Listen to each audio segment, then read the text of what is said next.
Mga ka-business, pakisuportahan po natin si Alminda Mix Vlog. Ayan, makikisuyo po, suportahan natin Alminda Mix Vlog.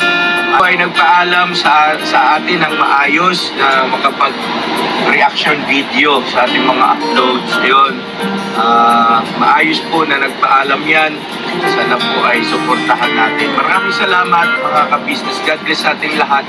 Hi po, good morning Pilipinas. Good morning din dito sa Bahrain. Sa Middle East po, morning pa lang dito. It's 4:30 a.m.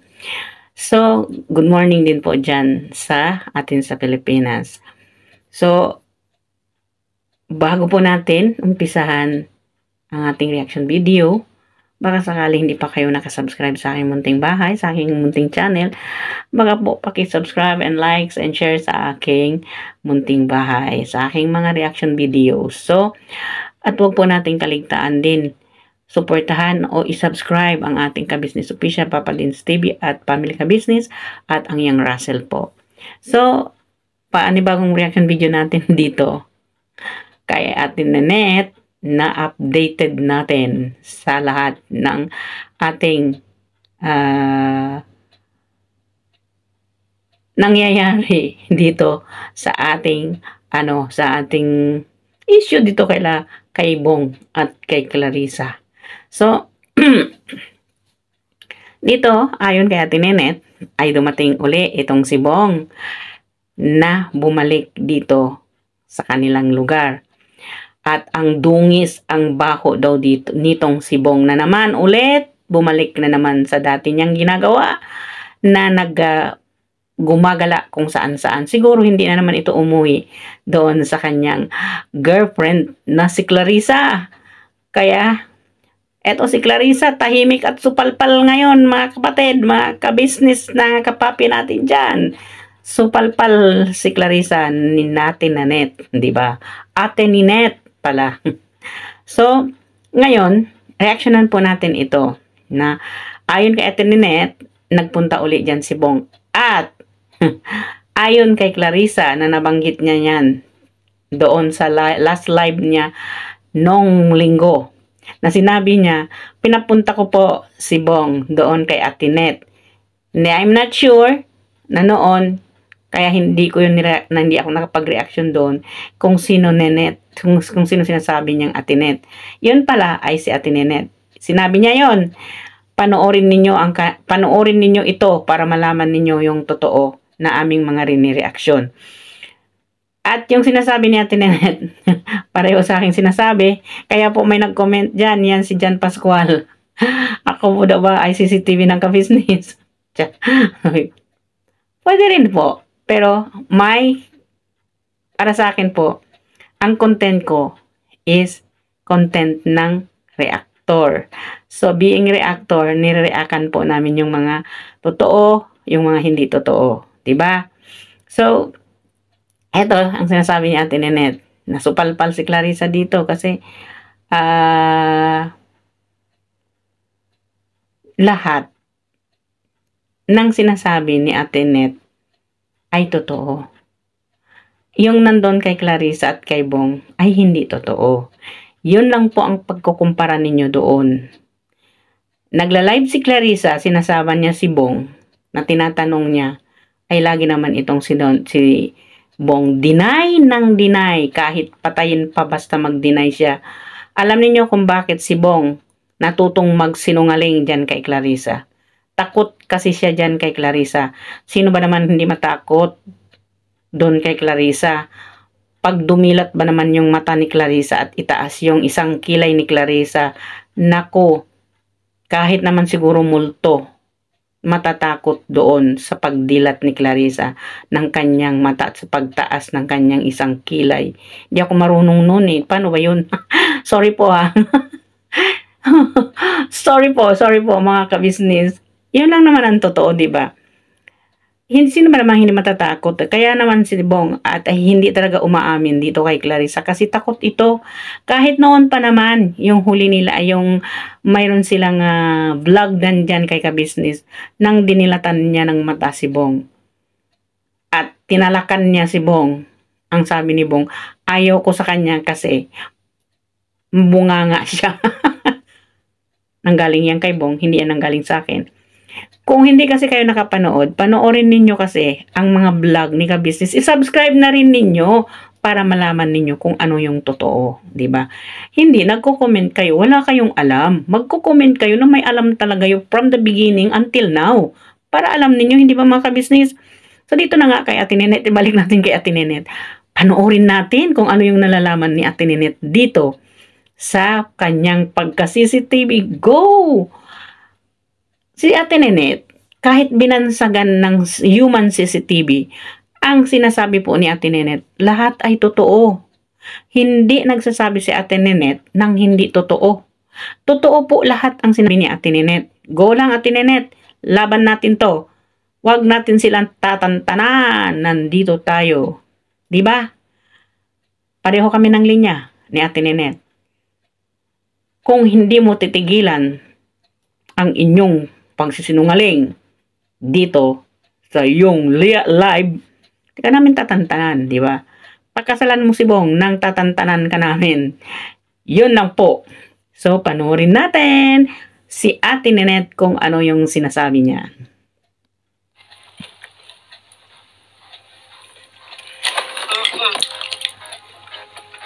Oo, napanood ko nga.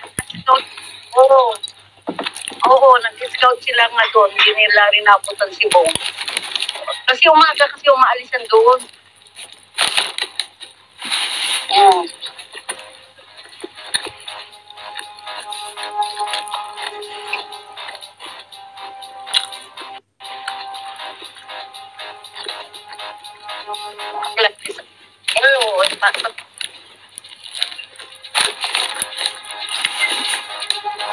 Oo, kasal.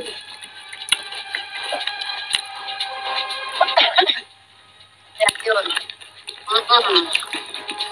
Ganon talaga mangyayari.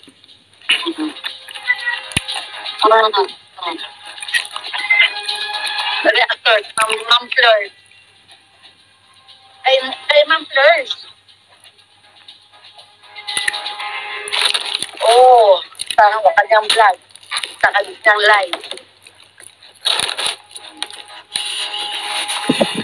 Ay, sa palagay ko, mukhang naiyawan naman siya ni Matay. Naano naman siya eh, pagka sa ano, hindi na naman niya pinapansin yan kasi nga, alam niya kasi nagsisinungaling na eh. Pasaway ito si Hindi lang Ate niya inaamin Nenet. yun kasi takot siya sa kay Mata. Diba? Takot siya magsabi. Kaya ganon, ginawa na rin.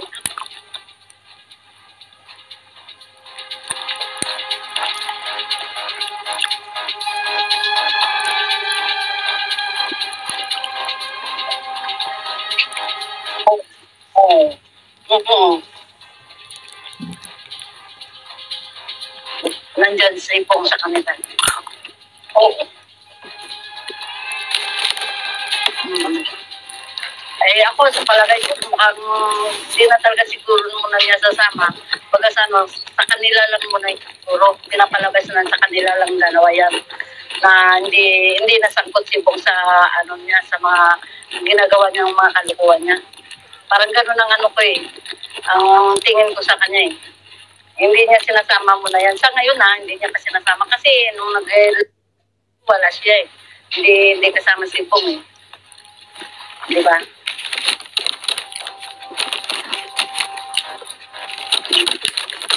Ewan ko lang kasi ang dahilan niya yan, lulusot pa rin yan dahil baka ang isip ko niyan, baka nawala na siya ng gana kay Bong.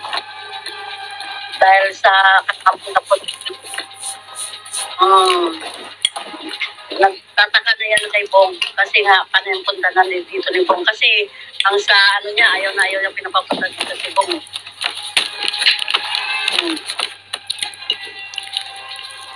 Kasi mata.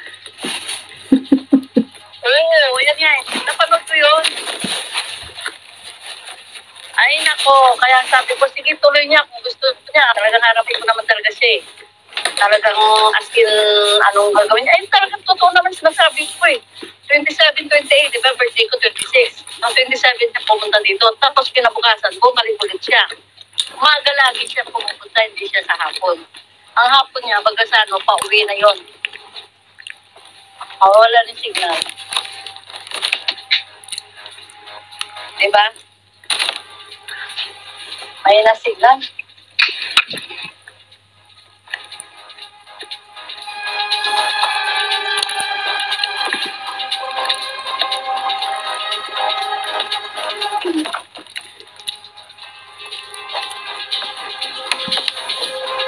Oo. So mga kabisnes, totoo nga yun, di ba? Nung sa live ni Clarissa, nung tinanong niya itong si Bong, na nag-deny si Bong, ay totoong pumunta doon si Bong. Kasi ang sabi ni Clarissa, umaga nga lang, totoo yung sinasabi ni Ate Nenet, umaga yan pumupunta dyan sa kanila o doon sa Doña Ana. Kasi, ang sabi ni Clarissa doon sa kanyang live, 1 o'clock or 2 o'clock, nasa bahay na yan si Bong. Diba? At ang sabi pa niya, totoo yung sinasabi ni Ate Nenet na ayaw ni Clarissa pumunta si Bong dito sa dati niyang bahay at doon sa Doña Ana.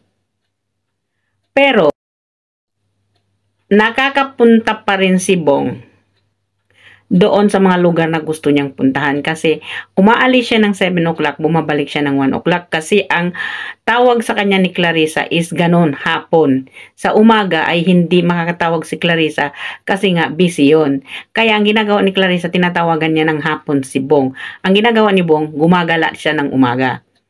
Tapos, yun na nga, ayaw niya pumunta doon. And then, last Sunday sa vlog niya, sa live niya, sinabi na niya na, hindi ko na siya hinihigpitan kung saan niya gustong pumunta. Diba? So, ibig sabihin, galit na ito. Sana alam niya na sa ginagawa ni Bong ay lumalayas na ito, na hindi nagpapaalam sa kanya. Doon siya nanggagandalait na naman sa galit, kaya ayaw niya na itong isama si Bong sa kanyang mga live. Dahil nga alam niya umaalis itong si Bong, pag tumatawag siya ay wala doon si Bong, hindi niya na makokontak si Bong at hindi sinasagot ni Bong yung tawag niya dahil nandito yan.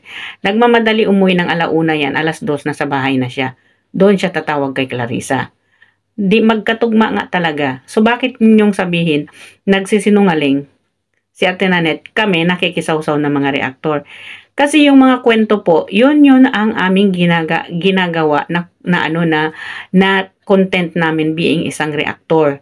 At saka, hindi po basta-basta ang tulad namin nagre-react kasi hindi po kami kumukuha ng salita saan ay isinusulat o sa libro.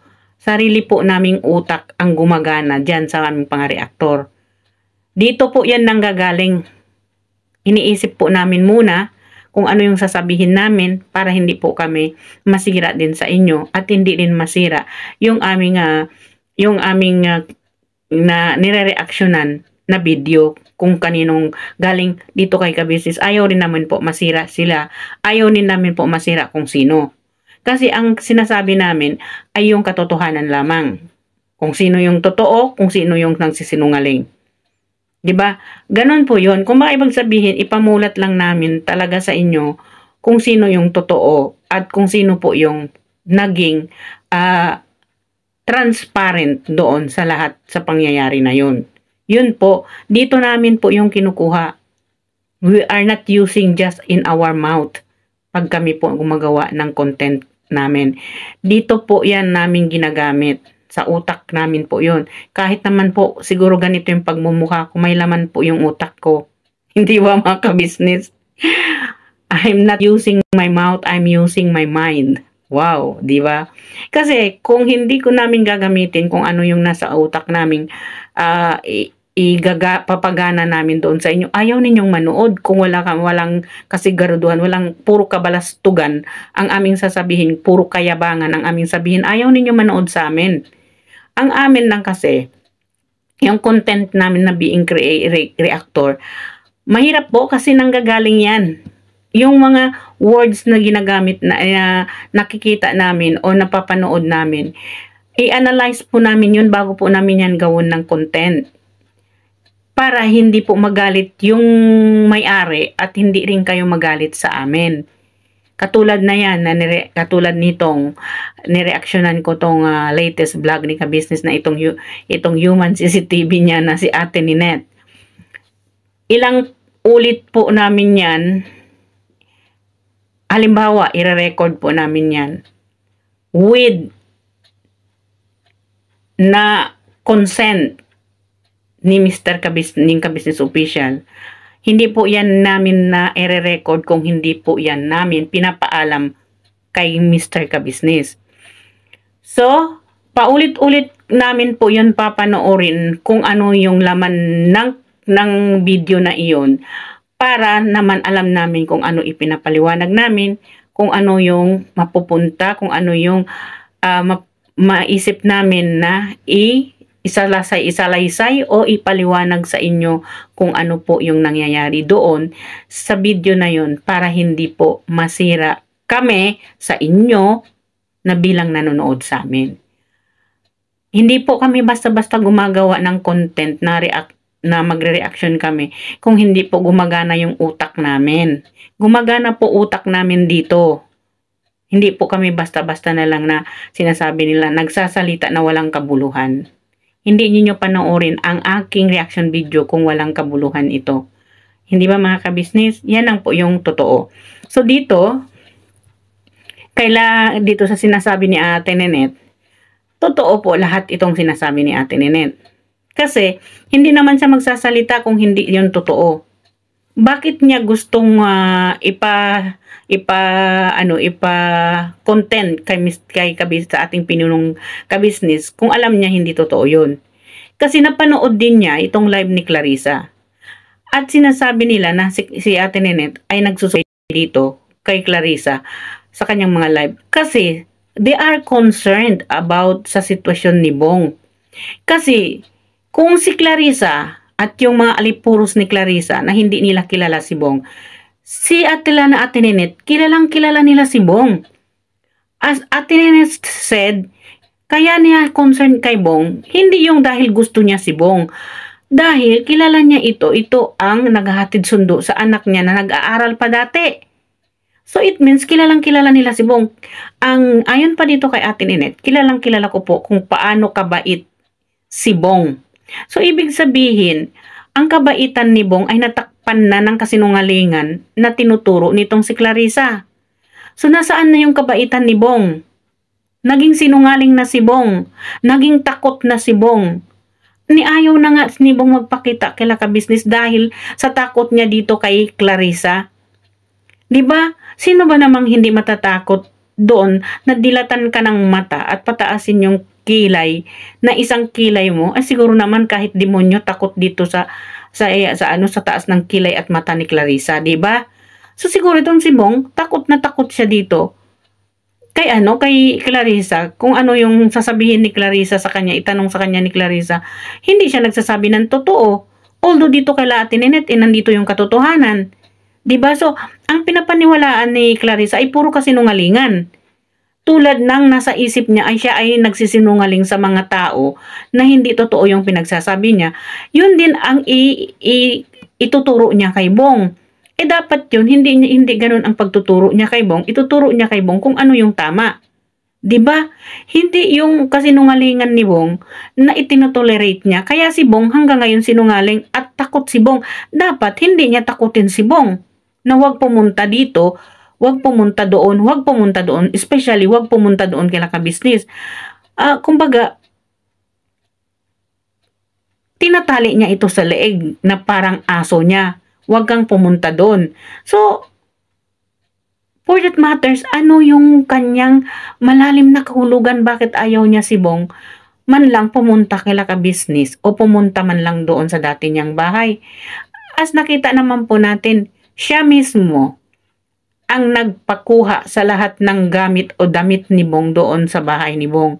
Kung maalala po ninyo yan sa kanyang live, na siya ang nag-utos kay Bong kunin ang kanyang mga gamit doon sa kanyang lumang bahay.